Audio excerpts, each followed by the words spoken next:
disco or murder party. Let's see who's gonna die. The god of death is ready to see who has to say bye-bye. Hiya! We are here with another project. Roll the intro and I'll explain.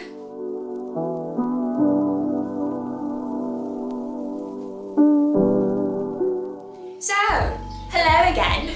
We have a new project. Crazy, I know. Okay, so depends on the time that you're seeing this, but my estimation is that it's end of July and beginning of August. And if it is so, this is my bomb submission for Camp Streamix. Now, I'll explain. Camp Streamix is an annual summer streaming event over at Internet Remix.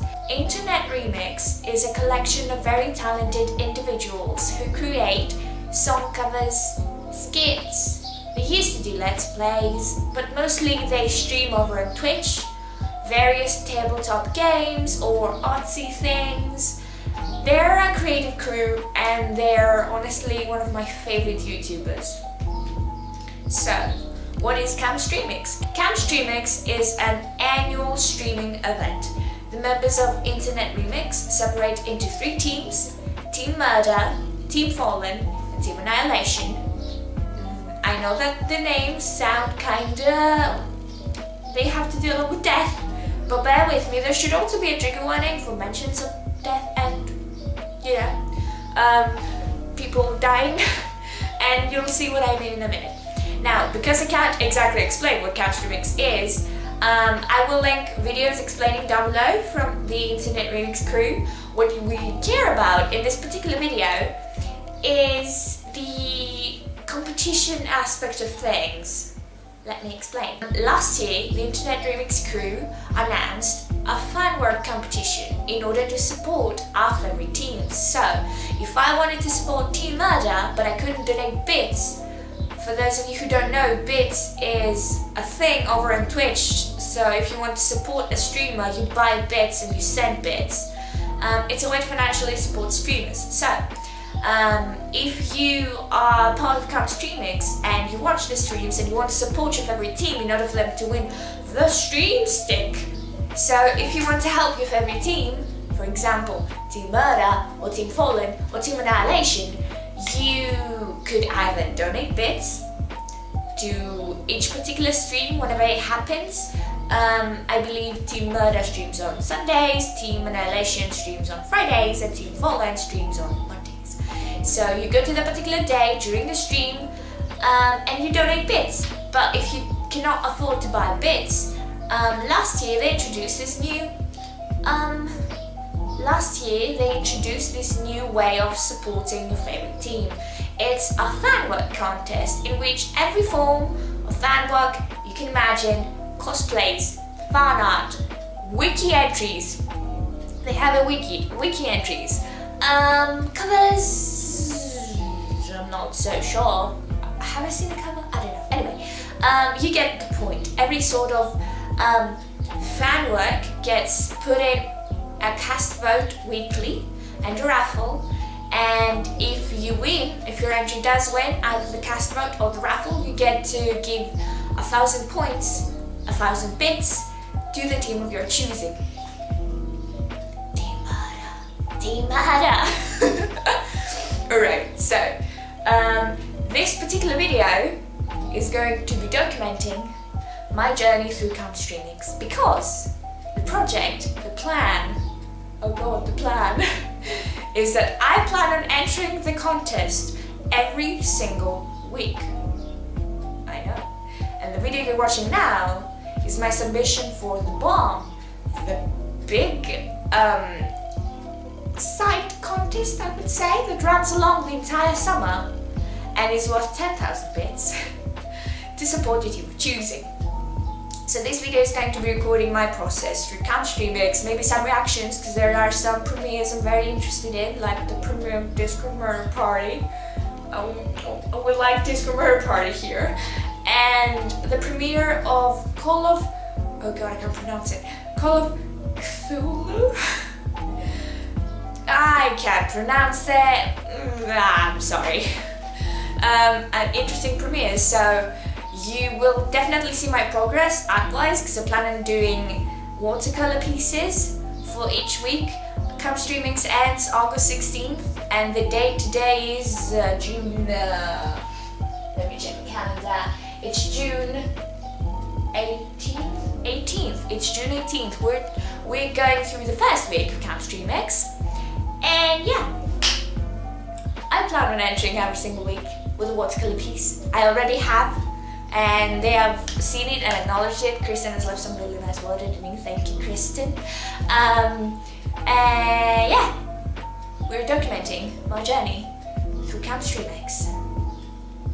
I have to make 7 watercolor pieces, God.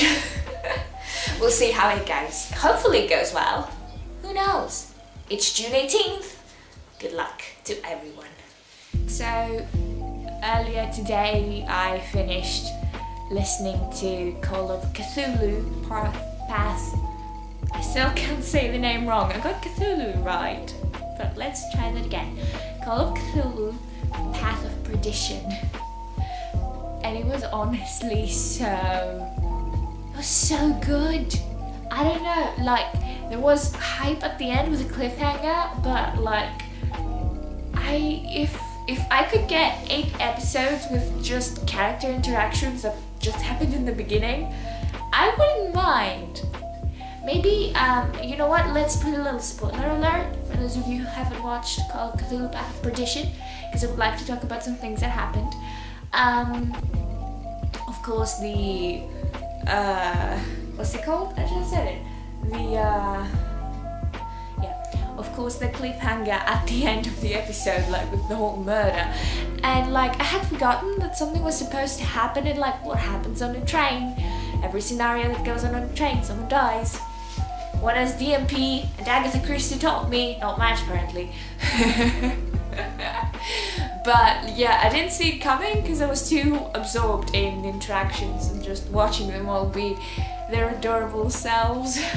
God, I really liked it. It was very well done. The actors really look like they really like their characters, and I have like little things for each and every one to say. So I'm gonna start with Kit. Bruh. Kit's voice. I shouldn't be laughing so much.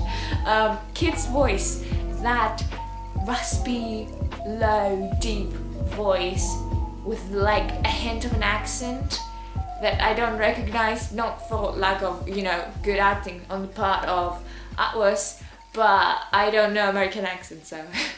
But I could tell that there was an accent, and there's like this raspy, deep voice, and oh my god, I'm in love. I really like Kit's voice, and I also like the mystery behind him.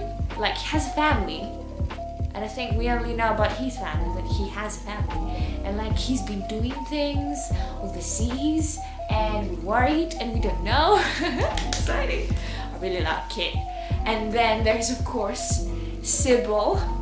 Sybil is so flippin' adorable, and I love her design. Like, she has a little dapper outfit and the feathers on the hair, and like the 1920s disaster gang, as they pointed out on stream.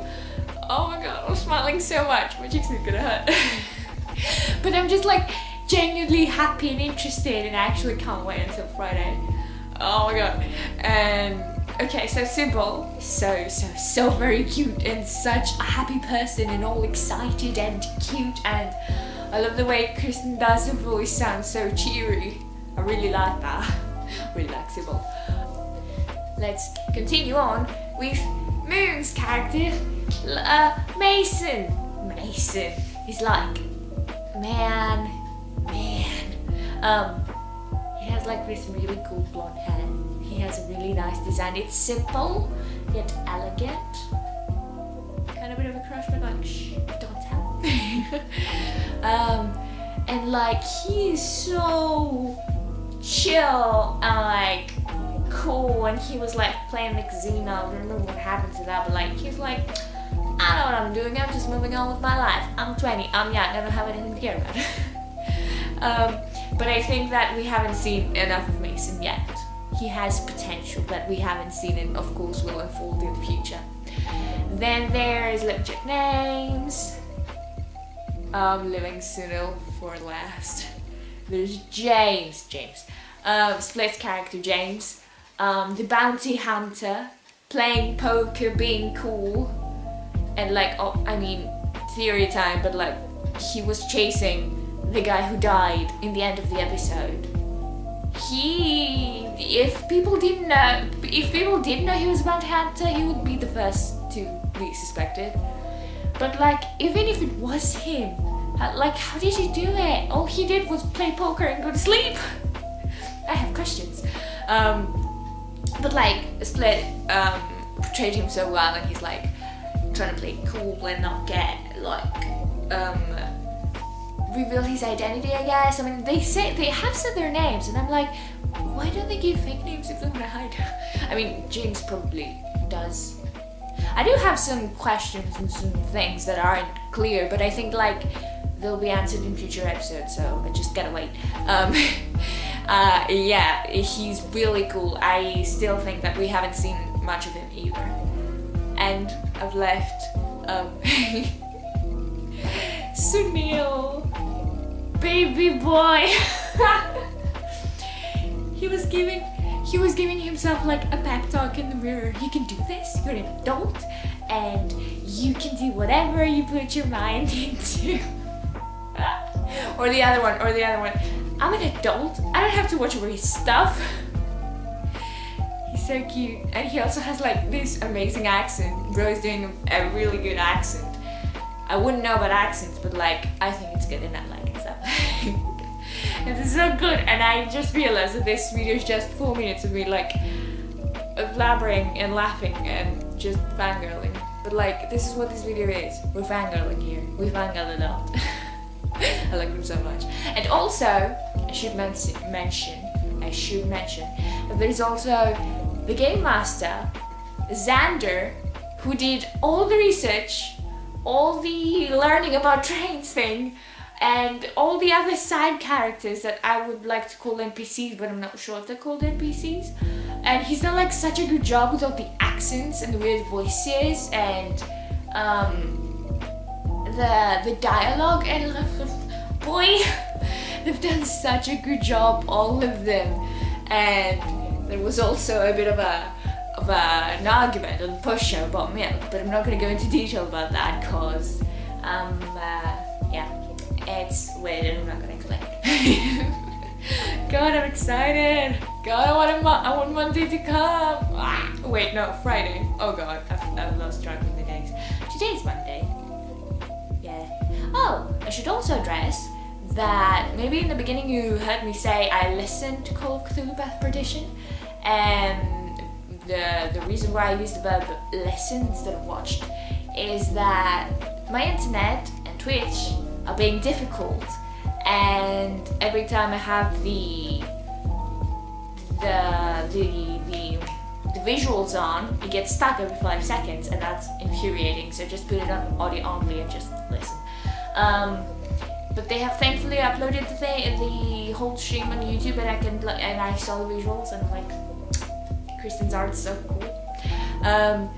Yeah, that's all for Call of Cthulhu. I could keep talking, but this is getting long, and I have a little bit more to say. I forgot to mention when I was doing the introductions that there's a 4th team. Yeah. I'm not sure if Team Rainbow is part of the competition.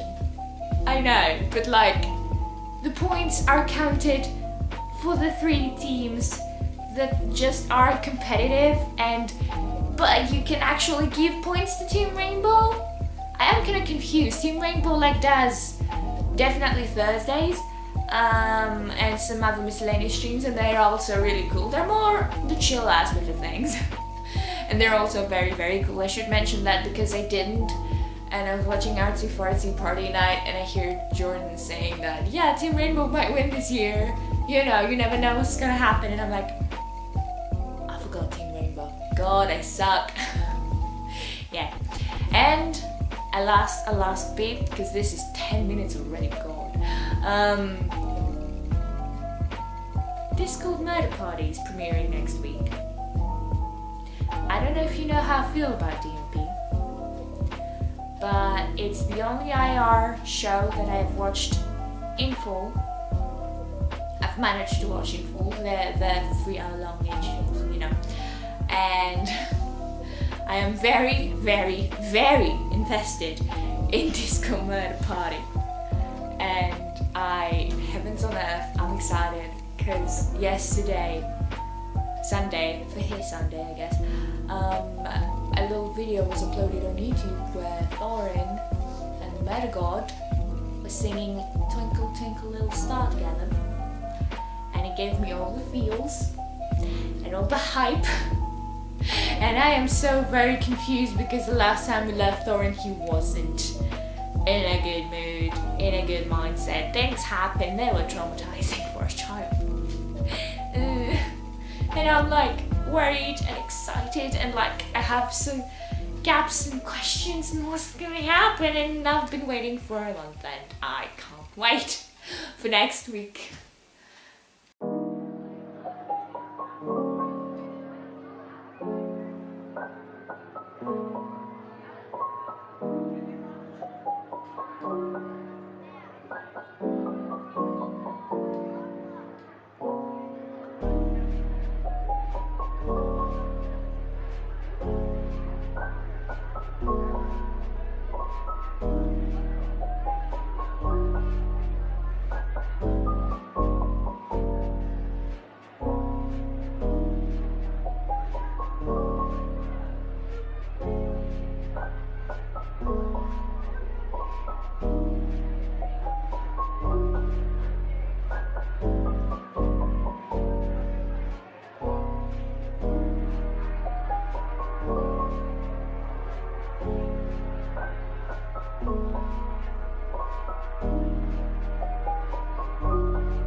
Let's cue the DMP round.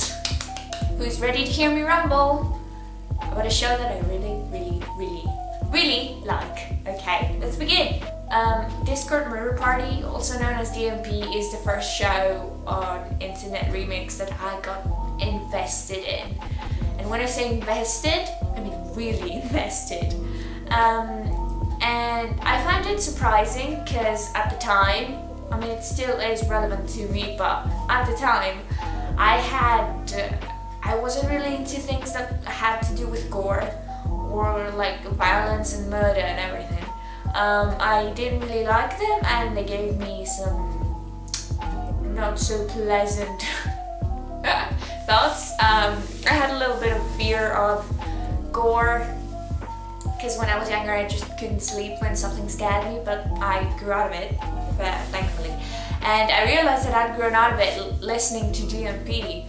I still can't really handle gore very well, but being in the audio format that DMP is a lot easier for me to digest, and I find it, in the concept of the game, very intriguing, very how well an actor can portray pain, how well, without even having to see them, just from the sound of the voice you know how what's going on, and you're like terrified.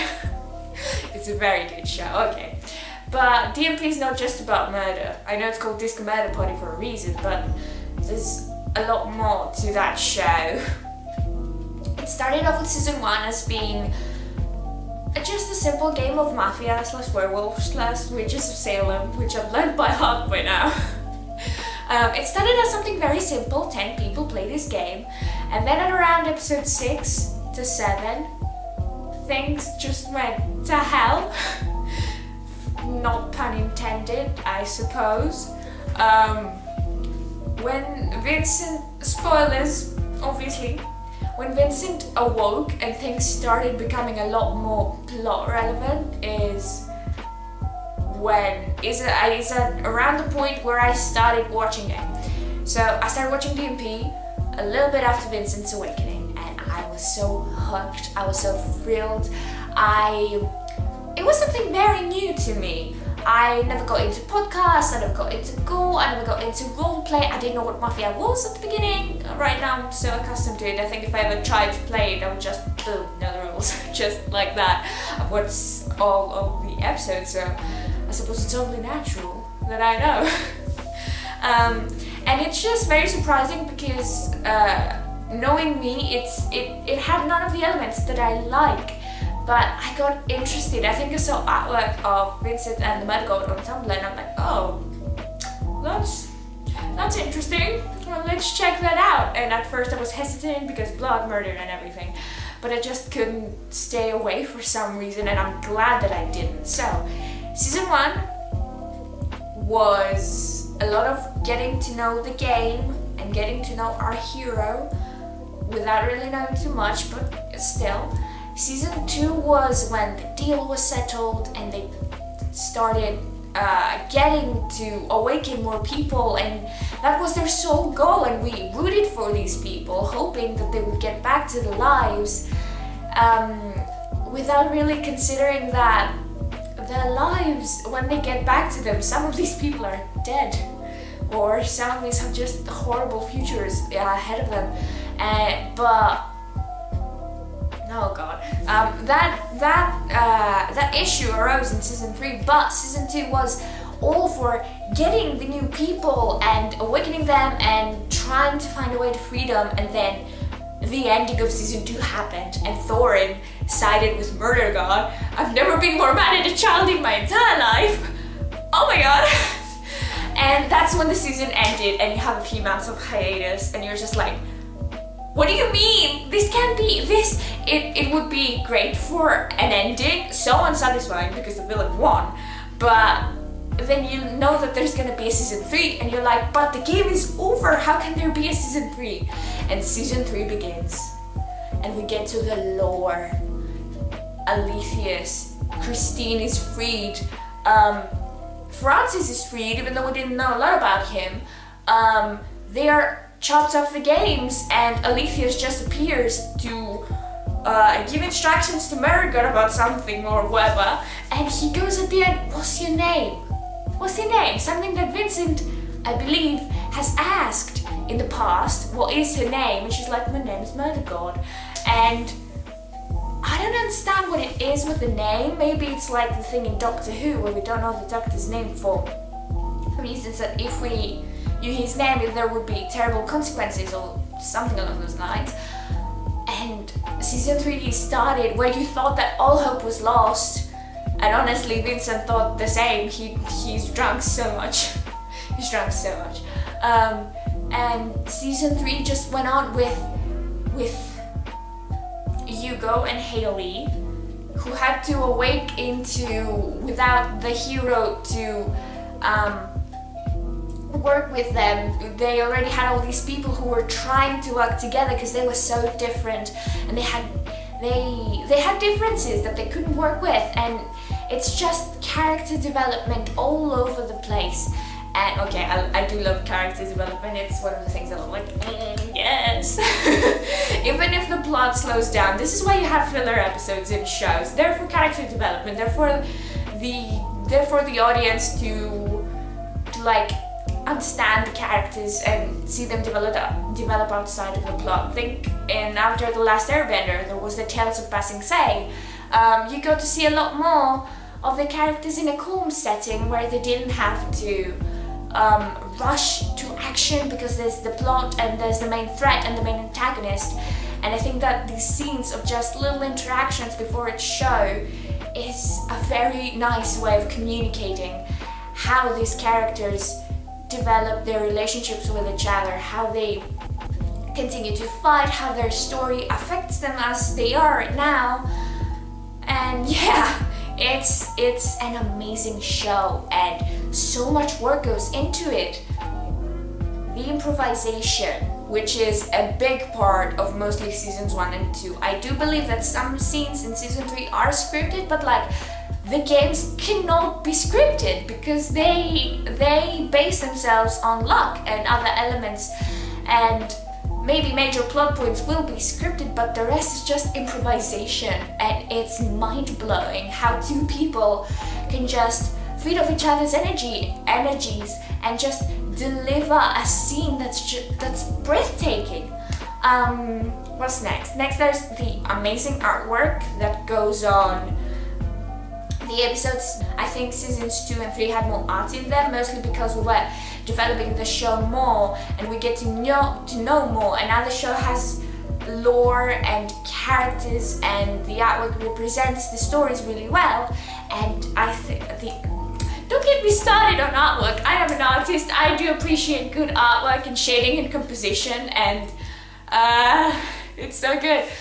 And then there's also, after season 2 ended, they released a soundtrack to season 2 because there are original songs, mostly instrumentals, but there are some with lyrics. Not Q because I don't think can do that, but McGillicuddy the Scienceman, Ricky Rat, and Perry the Puritan. The first time or the Sailor Moon theme, but with Jeff Goldblum. What the heck? Yeah, these are so many great things that make this show so spectacular and amazing, and I am still drawn to it. The mid-season premiere was mind-blowing. The beginning with Cernos. I'd heard about Cernos from Walking Wick, and then here he is just throwing friends everywhere. Fantastic! I got terrified, and Alex of course did a fantastic job, but I was terrified. And then again having interactions, because it's a season premiere, having interactions between the characters. Vincent trying to... Was it Vincent? People kept going to his room for some reason and they kept filling up him with drinks. I think he has at least 2 people to get him drinks. And I really appreciated the conversation Vincent and Grace had, because they've been there from the beginning. And they are the 2 characters that I know the most about and have invested the most time on, because they've been there since the beginning. And just hearing them work through their mistakes and the time that has passed and the ways that their friendship has gone through things, and how in the end they decided to work on that. That was really important to me because it took me back to when I was listening in the first seasons and how different things were, and it gave me this nostalgia that I just... give me all the happy feels, I guess. And then, because we can't just have a low episode that's like low key and that's calm, because we get the Doctor having what I'm not sure if it's considered a breakdown, but he does start shouting about how yes, he does want to be free. He's seen so many people go away, which by the way, if we didn't know that Francis and Christine were out of the games, we would have been so confused and so like, excuse me, what? They've left? How? How have they left? And that the games have been going on for an eternity and with not the same cast. That's mind-blowing. I think I've just seen it before written on a toddler ask, but like my head never worked around the idea that not the same 10, 13 people were always there playing the games. The games have been going on for an eternity, and apparently, as we figured out at the end, the medical probably doesn't want them to continue anymore. She said they needed 10 souls. she said that they had to be different, that they looked different, and that they could bring an end to this. And I honestly wonder why. She's a writer. She writes those stories over and over and over again, and I suppose it's that the fact that we don't know her purpose yet, and that there is a big part of the lore that we are missing. What is her role? What is her purpose? Who is forcing her, if she's being forced? Who is forcing her to run the games? And why does she now? Why is it so important to her that the Awakened have their resistance? That the Awakened get 10 souls and defeat her? And I also wonder how they're going to get Thorin on their side. Because Thorin will side with Emmy, because Emmy is his best friend. A lot of questions, and the remainder of season 3 and the seasons to come, if there are any. This show is very close to my heart. This show is very important to me because it has given me many moments of laughter, of feelings, of intensity, of understanding. Because it's not just about the entertainment, it's about the work that goes behind it. And as a person who aspires to write stories, seeing how much work has gone into character development and the plot and the lore of the world, and how well these characters work with each other and how they have flaws and they are people, is a great way of for me to learn about my own craft. So yeah, long roundabout DOP. I could keep going on for days, but this video is it's gonna be very, very long, so yeah. Okay, see you on the next clip. So, it's August 1st. It's been a while since I've sat down to film, because exams were in the way and I had to study, and that's okay. So here I am, on the first day of August, a few weeks before the ending of Camp Streamix, with a little bit of an overview and a summary of what has transpired in the past month regarding my participation in the competition, because what's happened in the stream, you can watch the streams, you can know what's happened. Okay, so what I wanted to do first is do a little bit of a run through all my entries for the contest this far. So I have a little bit of space here to pop up images.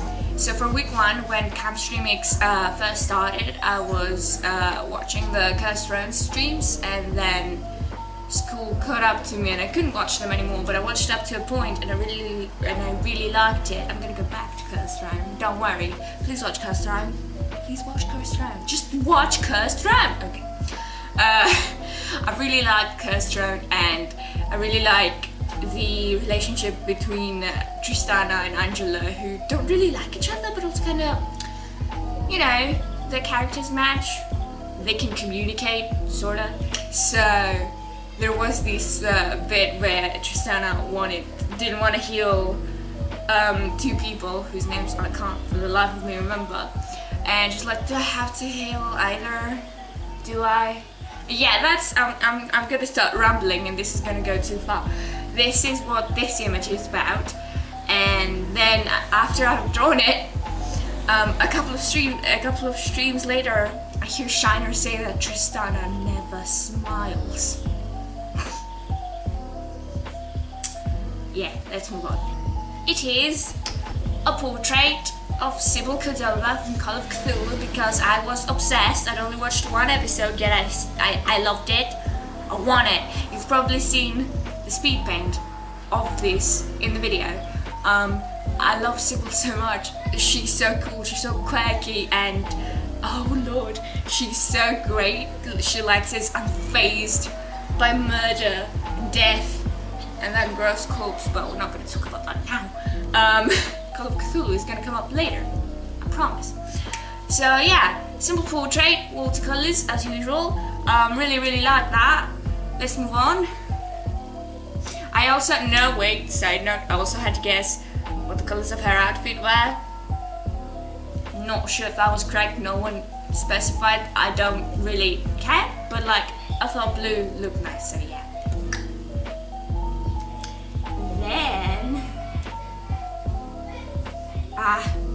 Week three. I'm really proud of week three. The Medgod and Francis, one of the sleepers that we never got to watch because he got set free at the beginning of season 3 and we never got to see much of him. They are dressed, okay, I was thinking about things to draw. I wanted to draw something DMP related, but I also was I didn't want to go with something that's like, alright, I'll draw the Medgod, ooh, and she'll look pretty.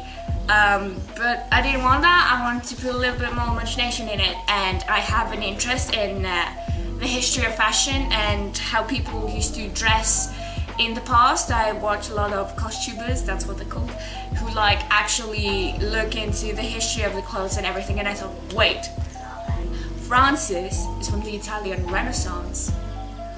What if I put them in clothes from the Italian Renaissance? And of course, my research was minimal.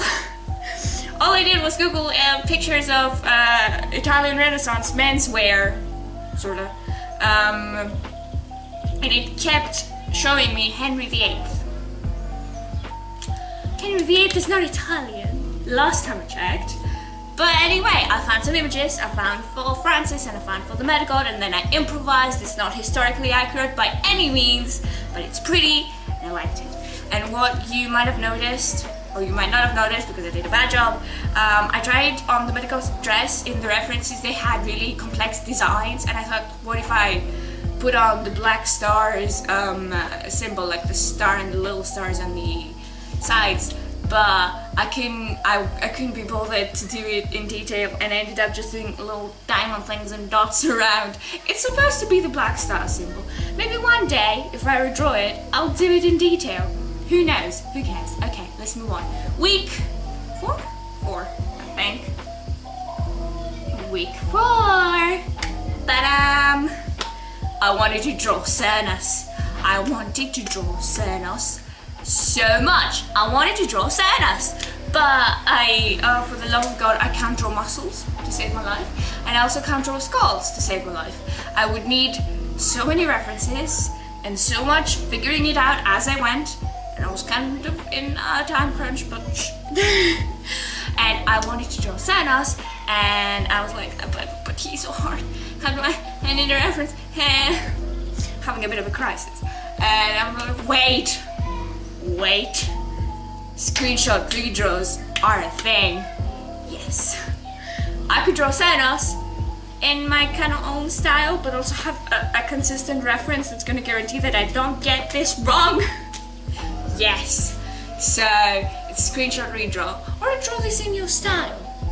Could be both. Anyway, and it's the art that was on the show, just redrawn by me in watercolors.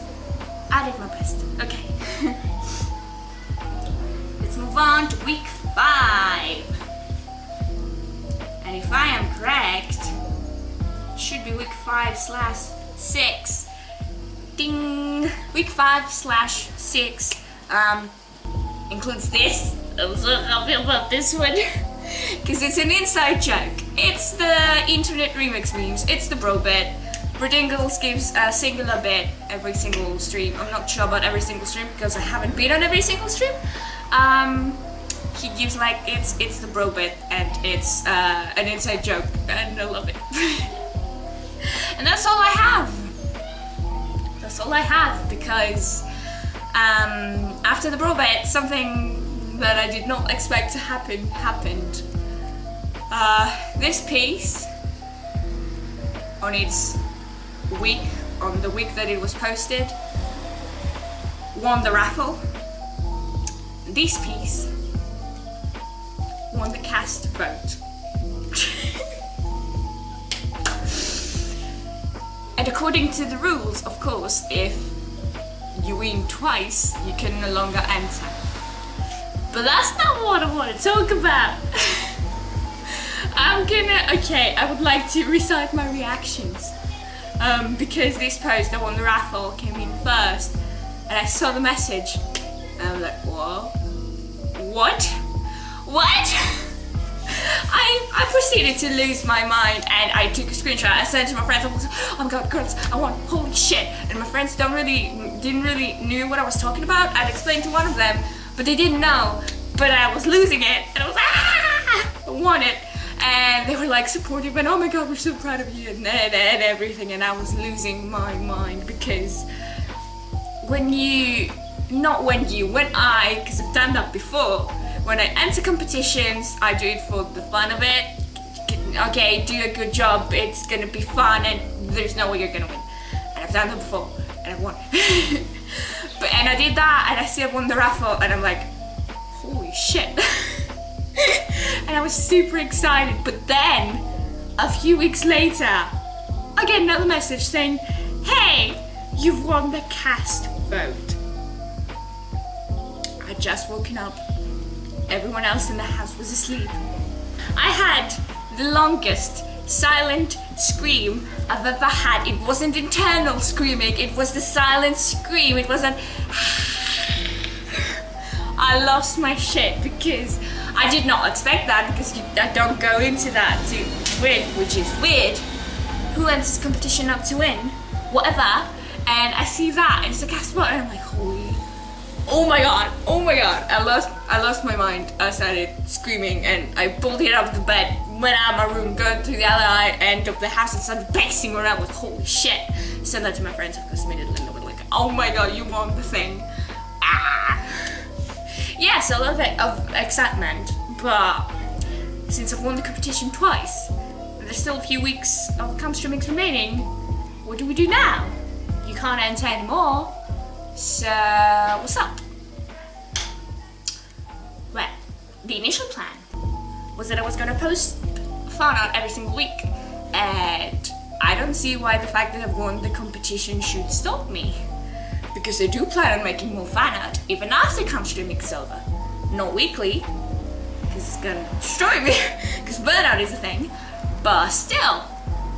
So I'm thinking that I will, of course, send the weeks that are following. I will send still some more pieces. I have some miscellaneous things that I would like to send, and yeah, until Streamix ends, one piece of fan art per week, and after that it's still gonna be regular, because internet remix is a big part of my life again. So that's off with the art things. Now let's note some other stuff. I watched some of the footage that I have filmed. I watched them back. Oh god. The second clip that you watched was my reaction in the premiere of Call of Cthulhu. And as the weeks progressed and I went back to watch that footage, I was like, Christiana, you idiot. And I'll explain why.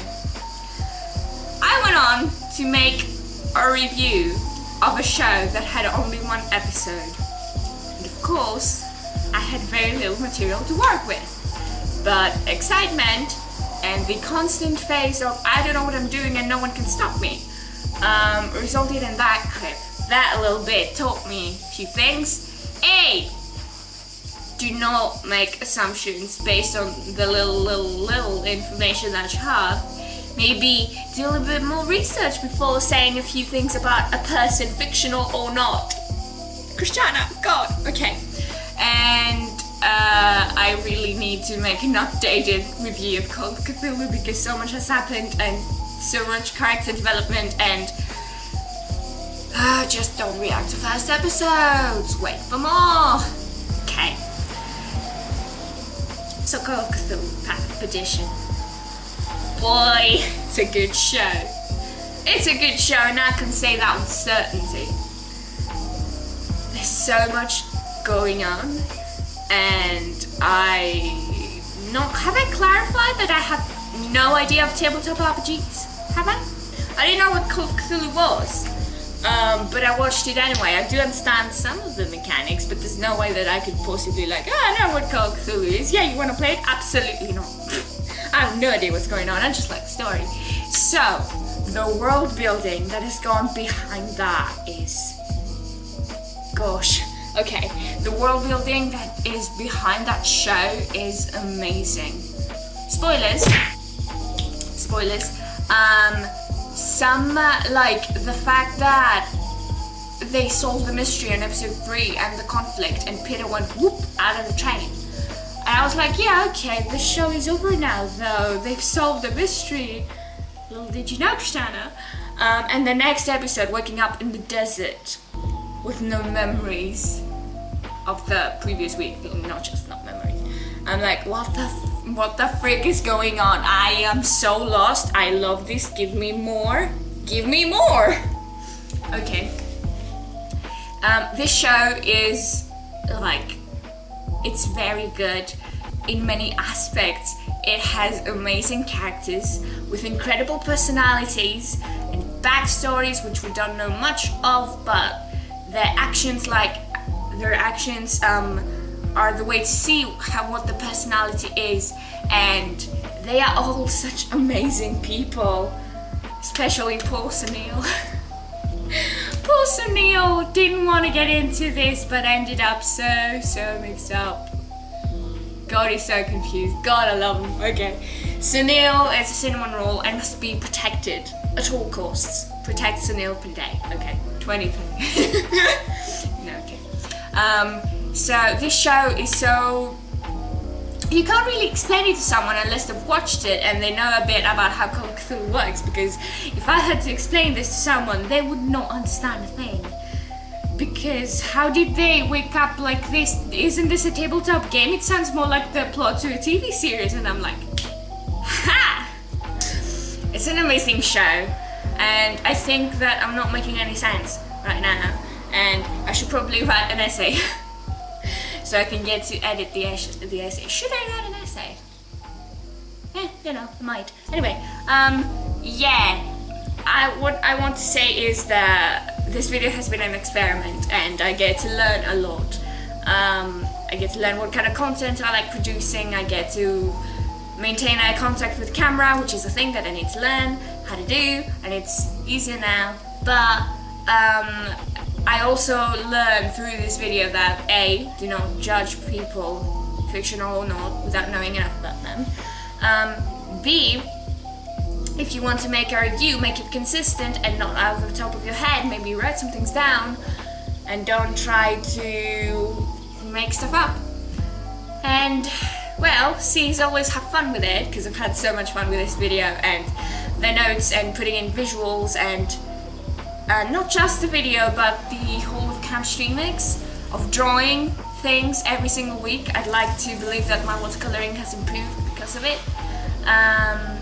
And I'm really glad that I did it, and I'm really glad that I've stuck with it, that I've stuck with this video. I've thought of giving up on it a few times because school got hectic at some point and I was like, I can't do this, but I wanted to because it was fun, and now that I have more free time, I'm like, okay, we're going to continue this now. It's okay that you didn't film anything in July. There was nothing you could do. You did the watercolors and that's okay. So this video is also a thing to do the things you want, even if you can't do them right now. There will be time. Focus on some important things and then move on to do the things that you like. And here I am doing the thing that I like after I'm done with the stupid exams.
We've reached the end of the video.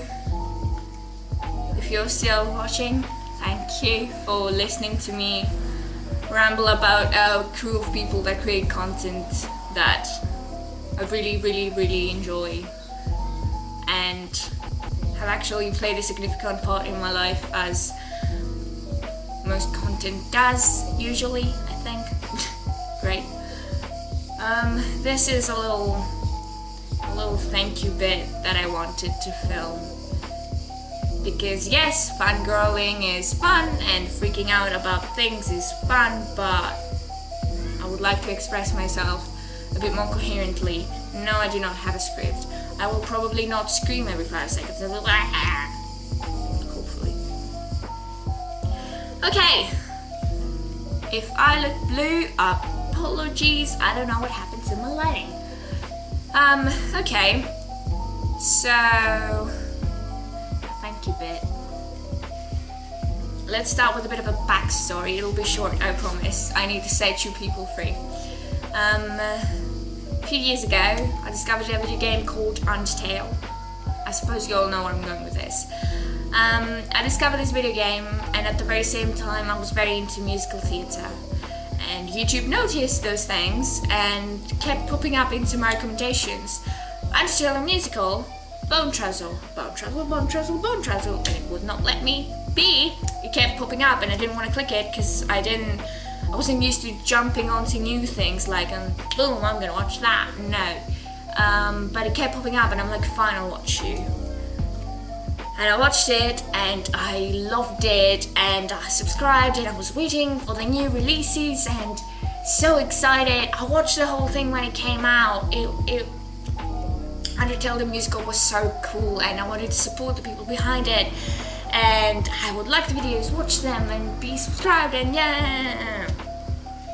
After that was done, the people on the internet announced that they were creating a new channel called Internet Remix. And since I love the content that these people produced, I thought, hey, I'm gonna like this channel because it's the same people doing things. And I subscribed to that as well. And at first I did Let's Plays and skits and song covers. I didn't really watch the Let's Plays because they're not my thing. But I loved the covers and the skits so much. They were all so much fun and I love watching them and I still go back to watch them like to this day. And after a while I started streaming, and because the streaming things were 2 hours long, 2.5 hours long, 3 hours long, I was like, there's no way that I'm going to watch this thing, spend 3 hours in front of my screen just staring at a thing. I like to stare at different things for 3 hours. Okay. So I did not get into the stream train when it began, but while I was on their Tumblr going through the posts, I stumbled across an artwork of what I would learn. Who I would learn was Vincent Reid and the Mad God, sort of dancing but not really. It's complicated, and I saw that and I was very intrigued. Because at first I thought it was the enemies to lovers trope, but it was not. I couldn't be more wrong. Vincent has a wife. Okay. So I began watching DMP. I got so invested into DMP. I've already talked about DMP. We're not doing this again. And I started watching the other things, and listening to the streams became a part of my week. I would listen to a stream. At first I would only watch DMP, then I branched off to like the miscellaneous things, artsy party nights and everything, and as the years progressed I would get into other things like Astrone. And now Fallen Empires, which is a weird thing because Fallen Empires is like at episode 100. Yay. And all the other streams that they do. And it's been, because of its consistent uploads, it's been a part of my life without really me noticing. It's been a part of my everyday sort of life, and it has been there without fail to give me laughs, give me great content, give me great stories, and it's always been there. and it actually means a lot without being something that people would think, oh, there's this thing that makes me happy. Because you wouldn't think that people who just create content on the internet, that some people actually count on these people for making stuff and for being able to watch those things on a regular basis. And I am very unstructured, and I know that I'm rambling, and I tried to do this well, but I failed. Okay. I don't know if people can understand what I'm saying, if what I'm saying makes any sense, but I'm pretty sure that the people over at IR understand that the content they make actually changes people's lives. Not to the great extent, oh, you've changed my life forever, no, but it adds everything in your life, adds or subtracts something.